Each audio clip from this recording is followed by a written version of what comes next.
ടീച്ചറെ ടീച്ചറെ മോനെ വിനോദ വാ മോനെ.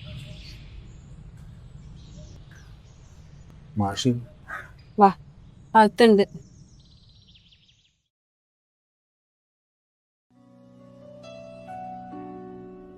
മാഷേ മാഷേ ദാ വിനോദ് വന്നിരിക്കുന്നു.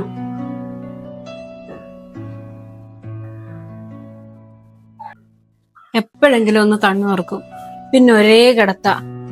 അപ്പുറത്തെ വീട്ടിലെ ചെക്കൻ വരും, തുണിയൊന്ന് മാറ്റി പിടിപ്പിക്കാൻ. എനിക്ക് തന്നെ പറ്റില്ലല്ലോ. സ്ട്രോക്കാണെന്നാ ഡോക്ടർ പറഞ്ഞ്. സമയമെടുക്കും കുറച്ചെങ്കിലും മാറ്റം ഉണ്ടാകാൻ. തളർന്നു വീഴുന്നതിന്റെ ഒരു ദിവസം മുന്നേ ആർക്കോ പൈസ വാങ്ങിക്കൊടുത്തിരുന്നു. അജയനോടാ വാങ്ങിക്കൊടുത്തത്. അവന്റെ ആളുകള് ഇന്നലെ ഇവിടെ വന്നിരുന്നു. ആർക്കാ കൊടുത്തതെന്ന് ടീച്ചറോട് പറഞ്ഞില്ലേ? നല്ല കാര്യായി. സ്വയം നാണക്കേടായാലും മറ്റുള്ളവരെ നാണം കെടുത്താൻ നിൽക്കില്ലല്ലോ. പറഞ്ഞ സമയത്ത് കാശ് കൊടുക്കാൻ പറ്റാഞ്ഞിട്ടാ മാഷ്. ആ മോനേരി, ഞാനൊരു ഗ്ലാസ് ചായ എടുത്തു വരാം. ഞാൻ അങ്ങാടി പോയിട്ട് വരാട്ടാ. എന്താ വാങ്ങണ്ടിയല്ല? നിങ്ങൾ പൈസ റെഡിയാക്കിയാ? എന്ത് പൈസ? നിങ്ങൾ കളിക്കല്ലേ? കുടുംബശ്രീ ലോൺ കിട്ടിയ പൈസയാ. നിങ്ങൾ ഇന്ന് തരും തന്നെ കൊണ്ടാ ഞാൻ നിങ്ങൾക്ക് അത് എടുത്തു തന്നെ. ഇനി ഇത് ഇത്ര പെട്ടെന്ന് പറഞ്ഞാൽ ഞാൻ തരുന്ന 1,00,000 റുപ്യ സംഘടിപ്പിക്കുക. പെട്ടെന്നാ? ഞാൻ നിങ്ങളോട് അന്നേ പറഞ്ഞത് ഇക്കളിക്ക് നിൽക്കണ്ടെന്ന്. 10 ആൾക്ക് 10,000 വെച്ച് എടുക്കേണ്ട പൈസയാ. ഇന്ന പൈസ ഇല്ലാണ്ട് എനിക്ക് ഓല മുന്നിൽ പോകേണ്ടി വന്നാൽ ഞാൻ സത്യം ഒരു ജീവനോട് ഉണ്ടാവില്ല.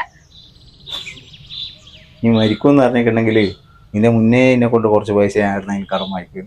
ഞാൻ തമാശ പറഞ്ഞല്ല. മറ്റുള്ളവരെ മുന്നിൽ കളിയാകേണ്ടി വന്നാൽ ഞാൻ ജീവിച്ചിരിക്കല. നമ്മളെ മക്കളാണ് സത്യം. ചിട്ടീന്റെ പൈസ നാളെ രാവിലെ കിട്ടും. അതുവരെ നിങ്ങൾക്ക് പറയാൻ മനസ്സിലാവില്ലേ? മതി, നിർത്തി. ഇന്ന് വൈകുന്നേരത്തേക്കല്ലേ? ഞാൻ എവിടെന്നെങ്കിലും റെഡിയായി കൊണ്ടുവരാം.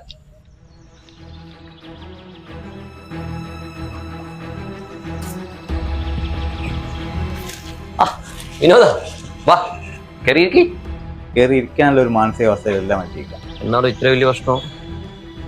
വളച്ചിട്ടില്ലാണ്ട് കാര്യം പറയാലോ. നമുക്ക് ഒരൊറ്റ ദിവസത്തേക്ക് 1,00,000 റുപ്യ സഹായിക്കണം. ക്യാഷായിട്ടൊന്നും കയ്യില്ലാലോ. ഒരു 2 ദിവസം കഴിഞ്ഞിട്ടാണെങ്കിൽ നമുക്ക് നോക്കാം. അത് ഇന്ന് കൊടുക്കേണ്ട പൈസ മതി. ഞാൻ വേറെ നോക്കാം. ആയിക്കോട്ടെ.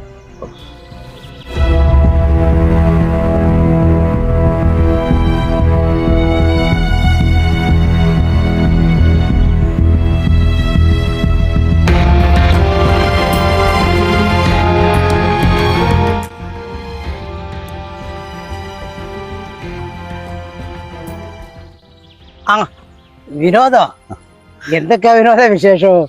നിന്നെ അങ്ങോട്ടൊന്നും കാണുന്നേ ഇല്ലല്ലോ. തിരക്കല്ലേ മാഷേ? ഓരോ ഓട്ടത്തിലാ. മാഷ എങ്ങോട്ടാ പോയെ?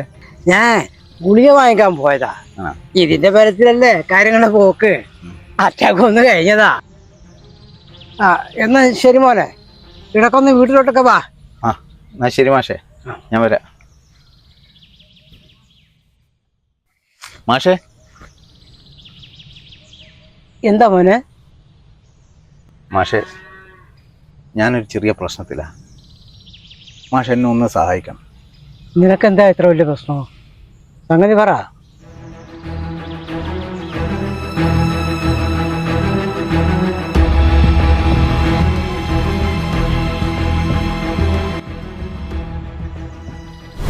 പ്രശ്നങ്ങളില്ലാത്ത ജീവിതമില്ല മോനെ. അത് തരണം ചെയ്ത് മുന്നോട്ട് പോകുന്ന ആളുകളാ ജീവിതത്തിൽ വിജയിച്ചിട്ടുള്ളത്. എൻ്റെ മുന്നിൽ ഇനി വേറെ വഴിയൊന്നുമില്ല മാഷേ. നിനക്ക് ആ പൈസ എത്തിക്കാൻ പറ്റാണ്ട് ഓളെന്തെങ്കിലും ചെയ്യുന്നതിന് മുമ്പ് ഞാനില്ലാണ്ടാവും. അതുറപ്പാ. 4 മണിക്കല്ലേ നിനക്ക് പൈസ കൊടുക്കേണ്ടത്? നീ അരമണിക്കൂർ കഴിഞ്ഞ് ആ ജമാലിൻ്റെ കടയിലോട്ട് വാ, ഞാൻ അവിടെ ഉണ്ടാവും. മാഷേ നീ ധൈര്യമായിട്ടിരിക്കടാ, ഞാനല്ലേ പറയുന്നത്. ആ പിന്നെ ഒരു കാര്യം, ഒറ്റ ദിവസത്തേക്ക് മാത്രമാണ്. ചിട്ടിയുടെ പൈസ കിട്ടിയാൽ നാളെ രാവിലെ തന്നെ പൈസ നീ എത്തിക്കണം. വീണ്ടും ഒരു അറ്റാക്ക് കൂടി വന്നാൽ തങ്ങളുടെ ശക്തി ഈ ശരീരത്തിൽ ഇല്ലടാ. ദൈവങ്ങളെ ചതിക്കുവാൻ കഴിയുമോ മാഷേ? ഏതായാലും നീ അങ്ങോട്ട് വാ.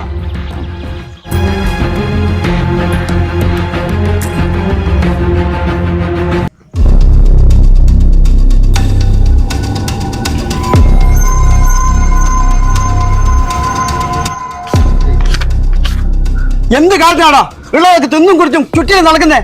കൊടുത്ത പൈസ വാങ്ങാൻ പറ്റുന്നില്ലെങ്കിൽ ഇട്ടാച്ച് പോരാ ഈ പണി. അത് പിന്നെ നിങ്ങൾ അമ്മാവനായി പോയോണ്ടാ, ഇല്ലെങ്കിലേ അച്ഛനായാലില്ല അമ്മാവനായാലില്ല, കൊടുത്ത പൈസ പറഞ്ഞ സമയത്ത് പറഞ്ഞ ഡേറ്റിന് എനിക്ക് കിട്ടണം. ഇത് വാങ്ങിച്ചെടുക്കാൻ അങ്ങനെയൊക്കെ തീറ്റിപ്പെട്ടത്. ഒരു കാര്യം ചെയ്യും, ഇന്ന് രാത്രി വീട്ടിലേക്ക് കയറിച്ചിട്ടുണ്ട്, അങ്ങ് നിറയിക്കട. ബാക്കി കാര്യം ഞാനേറ്റ്. അമ്മാമേ പൈസ താനേം കെട്ടി. കളി എന്നോടാ. അങ്ങനെയാണെങ്കിലേ അമ്മാവൻ നാളെ രാവിലെ നിങ്ങളെ വീട്ടുമുറ്റത്തുണ്ടാവും. ആട്ടാ.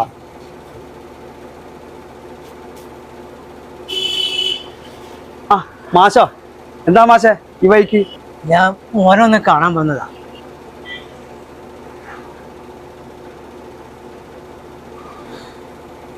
എന്താ മാഷ കാര്യം?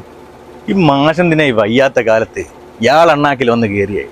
മാഷ സമയദോഷോ അല്ലാണ്ട് പഠിപ്പിച്ച മാഷ എന്നുള്ള ബോധമൊന്നും ഓനുണ്ടാവൂല. പൈസക്ക് വേണ്ടി സ്വന്തം അച്ഛന്റെ നെഞ്ചത്ത് ചവിട്ടിയാണോ? അപ്പോ അതാ കാര്യല്ലേ? ആശ ആയതുകൊണ്ട് ഉള്ളതുപോലെ പറയാം. അതിൻ്റെ ആള് ഞാനല്ല, അവരെ കയ്യിൽ നിന്ന് പൈസ ഞാൻ മേടിച്ചു തരാം. പക്ഷെ പറഞ്ഞ സമയത്ത് തിരിച്ചെത്തിക്കണം, അല്ലെങ്കിൽ പിള്ളേർ വീട്ടിലെത്തും. വലിയ ഉപകാരം പോലെ. ഇത് മാഷക്കല്ലാന്ന് എനിക്കറിയാം. മാഷക്കും ടീച്ചർക്കും ഇത്രയും വലിയ പൈസ വേണ്ടി വരില്ല എന്ന് എനിക്കറിയാം. വാങ്ങുന്നത് മാഷായതുകൊണ്ട് പലിശ വേണ്ടെന്ന് ഞാൻ അവരോട് പറയാം.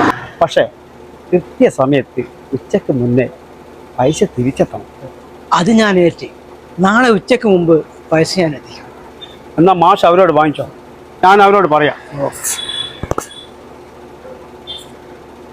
ആ മാഷേ, പിള്ളേര് വലിയ ഇറങ്ങാനാണ്, അത് മറക്കണ്ട.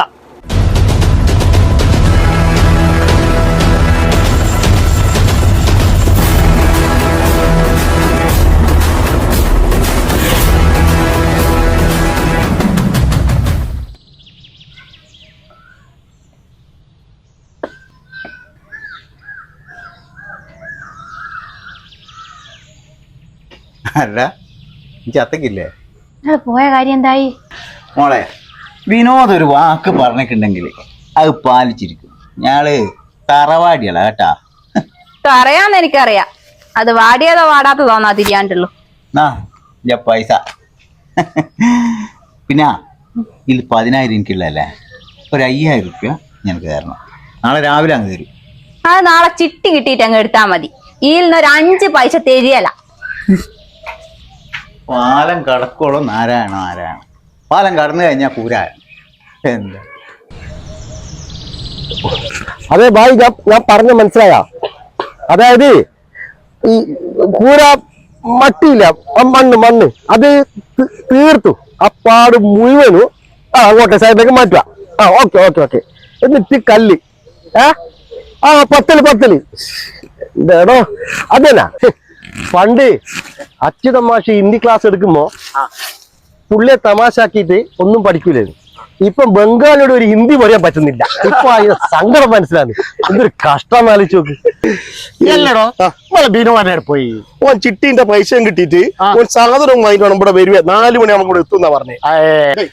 നിങ്ങളൊരു കാര്യം ചെയ്തോളി, ഈ സംഗതി നടക്കുകയില്ല, ഓൻ വരുകയില്ല. ഓൻ ലോക ഉടായ്പ. എപ്പോഴെങ്കിലും കിട്ടുന്ന പാർട്ടിയാ, ടച്ചപ്പ് വെറുതെ ആവോ? ഇല്ലടാ, വർത്താനം പറഞ്ഞ ടച്ചപ്പ് വെക്കടാ. വിനോദം വാക്ക് പറഞ്ഞ റെഡിയാണ്. റെഡി ടൈമിന് വിനോദം എത്തും. അതാ ഓനോടോ വരുന്നു.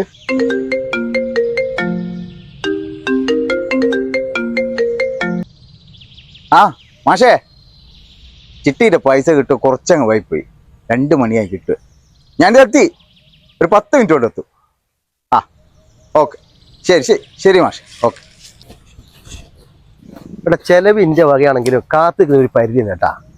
കുടിച്ച് മരിക്കി. ക്ലാസ് എടുത്തു. ഞാൻ ഒരു 10 മിനിറ്റ് കൊണ്ട് കത്ത ഒരു പൈസ പെട്ടെന്ന് ഈ പൈസ എല്ലാം കിട്ടുമ്പോഴത്തേക്ക് വലിയ മാനിയൊന്നും വേണ്ട. ഞാൻ പൈസ ഒന്ന് കൊടുത്തിട്ട് പെട്ടെന്ന് വരാം. എങ്കിലും വരിക ഞാൻ പറഞ്ഞു കുടിച്ചിട്ട് ഇന്റെ ബൈക്കെറിഞ്ഞ് പോടി. എടാ വിനോദാ, നീ ഒന്നിട്ടിച്ചൊക്കെ പോടി. എന്നിട്ട് പോയാ മതി. അതല്ലേ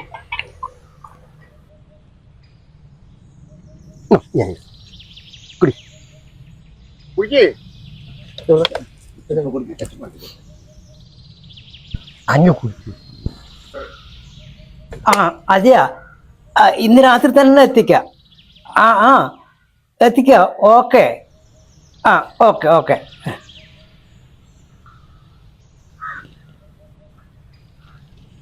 എന്തിനാ മാഷേ വയ്യാത്ത നേരത്ത് ഓരോന്നെടുത്ത് തലയിൽ വെക്കുന്നത്? ആയ കാലത്ത് നാട്ടുകാർക്ക് വേണ്ടി ഒരുപാട് ഓടി നടന്നല്ലേ. ആര് പറഞ്ഞടോ എനിക്ക് വയ്യാണ്ടായെന്ന്? ഞാൻ ഇപ്പോഴും ഡബിൾ സ്ട്രോങ്ങാ. അത്ര പെട്ടെന്നൊന്നും ഞാൻ തീർന്നു പോവില്ല. എന്നാലും ആർക്കാ മാഷ് ഇത്രയും വലിയ പൈസ വാങ്ങിക്കൊടുത്തേ? അതൊന്നും നീ അറിയണ്ട. എന്നെ കൊണ്ട് പറ്റുന്ന ഒരു ചെറിയ സഹായം. ഒരൊറ്റ ദിവസത്തേക്ക് 1,00,000 രൂപ. അണയാൻ പോകുന്ന വെളിച്ചം നമ്മളൊന്ന് ചേർത്ത് പിടിച്ചാൽ അത് പിന്നീട് എത്രയോ ആൾക്ക് വിളിച്ചു. അത് തന്നെ വലിയൊരു പുണ്യല്ലടോ. ഇതോടുകൂടി എൻ്റെ എല്ലാ കടങ്ങളും കഴിഞ്ഞു. ചിട്ടി കിട്ടിയ 1,50,000 50,000 റുപ്യ ഇപ്പൊ എൻ്റെ പോക്കറ്റിൽ. നേരാ? എന്നാ ഞങ്ങൾക്കൊരു 25,000 റുപ്യ വായ്പ. വൈഫിൻ്റെ ഡെലിവറി ഉണ്ട്, ഒരാഴ്ച കൊണ്ട് തിരിച്ചുതരാൻ. ഓന്റെ ചിട്ടി കിട്ടിയെങ്കിൽ എനിക്ക് ഓള് പ്രസവിക്കലാഞ്ഞോ? ശരിയാ വിനോദ, എന്നോട് ഇവൻ പറഞ്ഞ പൈസ എന്തായാലും കൊടുക്കണം. എന്താ വെച്ചാല് ഇവന്റെ ഓള് പ്രസവിക്കുന്ന കാര്യം ഓൻ ഇന്നറിയുന്നേ. അങ്ങനെ ചില ചങ്ങകളുണ്ട്. 10 മാസം സമയം ഉണ്ടായിട്ടും തലേ ദിവസം പൈസ കൊടുത്ത് കേട്ടാ. ഞാൻ പൈസ ഒന്ന് എത്തിച്ചു കൊടുത്തിട്ട് പെട്ടെന്ന് വരാം. കള്ളം കുടിച്ച് ബോധമില്ലാത്ത സമയത്താണ് പൈസ കൊണ്ട് കൊടുക്കുന്നേ. ഇപ്പൊ പോണ്ട, നാളെ കൊടുക്കാം. ശരിയാ പറഞ്ഞ ശരിയാ, ഇപ്പൊ പോണ്ട. വിനോദ, ഈ പൈസ കൊണ്ട് ഇപ്പം പോണ്ട, ഞാൻ എത്തുമ്പോ രാത്രിയാവും. പൈസേന്റെ ഇടപാട് രാത്രി നടത്തണം. ഇങ്ങനെയുള്ള ശല്യങ്ങൾ വിളിക്കുന്നതാണ് നിന്റെ മൊബൈലിലുള്ള ഈ ഫ്ലൈറ്റ് മോഡ്. ഇതെങ്ങടെ ഓഫാക്കിയ കഴിഞ്ഞു. പിടിച്ച ഇനി ആരും വിളിക്കൂല. ആടെ കേട്ടെ. താങ്കൾ വിളിക്കുന്ന നമ്പർ ഇപ്പോൾ സ്വിച്ച്ഡ് ഓഫ് ആണ്. ദയവായി അല്പസമയത്തിന് ശേഷം ശ്രമിക്കുക.